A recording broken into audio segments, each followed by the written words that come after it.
start with one of the chapter from physical chemistry, that is ionic equilibrium. Ionic equilibrium is actually continuation of chemical equilibrium which we have seen last year. And therefore in the first lecture we are going to see chemical equilibrium. We will revise chemical equilibrium first. So what is chemical equilibrium?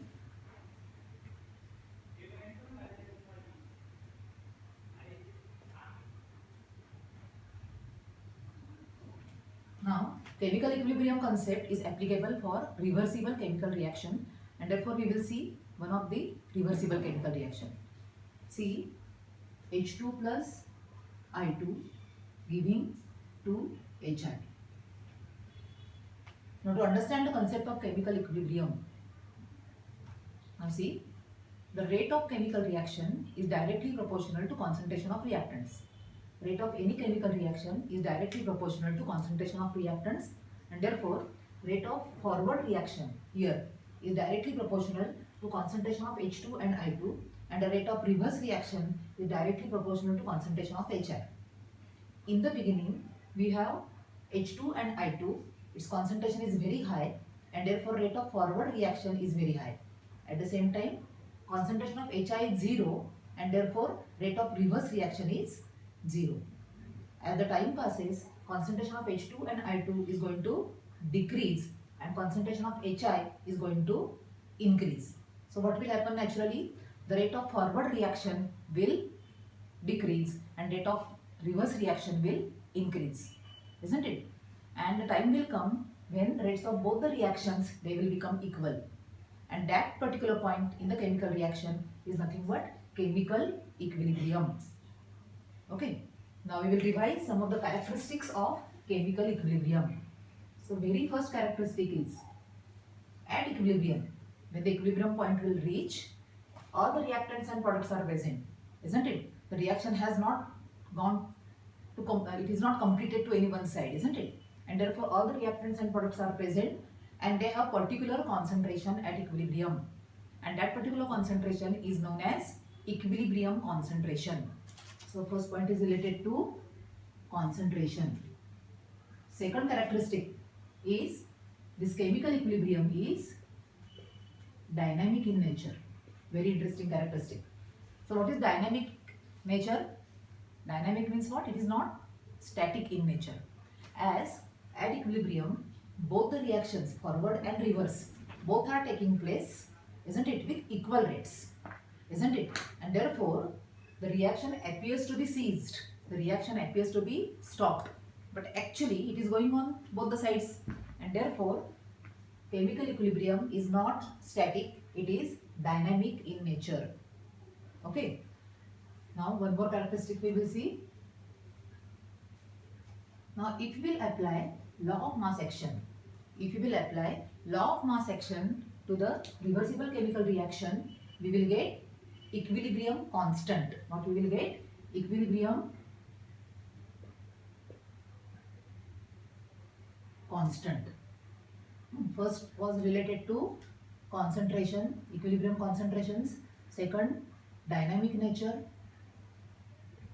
isn't it? And now third one, equilibrium constant. Now what is law of mass action? Law of mass action states that the rate of chemical reaction is directly proportional to concentration of reactants. What it is? Rate of chemical reaction is directly proportional to concentration of reactants, isn't it? Now we will consider general reversible chemical reaction AA plus BB giving CC plus BD. If you will apply law of mass action to the forward reaction, what it is? Rate of forward reaction is directly proportional to concentration of reactants. So, concentration of A raised to A into concentration of B raised to B. At the same time, rate of reverse reaction according to law of mass action is directly proportional to concentration of C raised to C, concentration of D raised to D. So actually A moles of A are reacting with B moles of B, giving C moles of C and D moles of D, isn't it?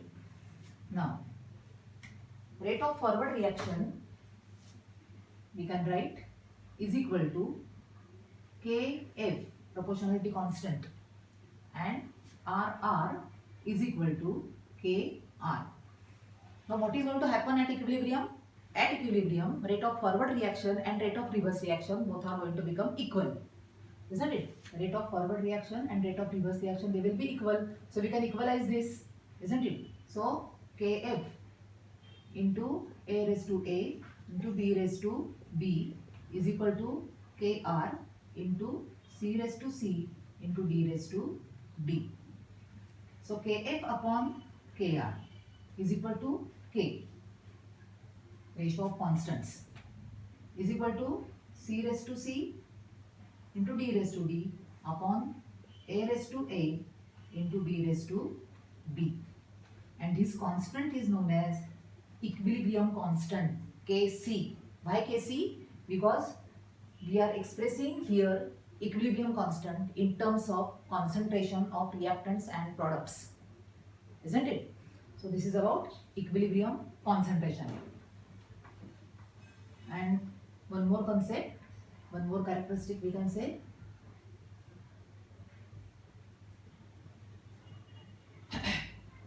We have to see now the last point from this chapter, Le Chatelier's principle. What it is? Le Chatelier's principle. Now what Le Chatelier's principle states? Do you remember?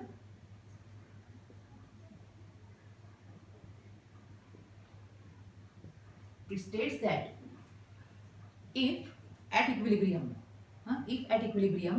if we are going to disturb the equilibrium, then the system will try to nullify the change made. Means what? At equilibrium, just now we are seeing K, C, equilibrium constant, C raised to C, D raised to D upon A raised to A into B raised to B. So if we will change the concentration of reactants or products at equilibrium, the system will try to nullify the change made. If we increase concentration of products, the system will try to decrease it and vice versa, isn't it? Similarly, if you will increase the temperature of the reaction mixture system at equilibrium, then the reaction will go to that side, either left hand side or right hand side, so that there will be increase in temperature. If you are increasing temperature, the system will try to decrease it. The reaction will proceed that way where there will be decrease in temperature and vice versa. Same is the case for pressure. Now, all these things last year we have seen in details. So this is revision of chemical equilibrium which we have seen last time, and we are going to start actually ionic equilibrium in the next lecture. Thank you.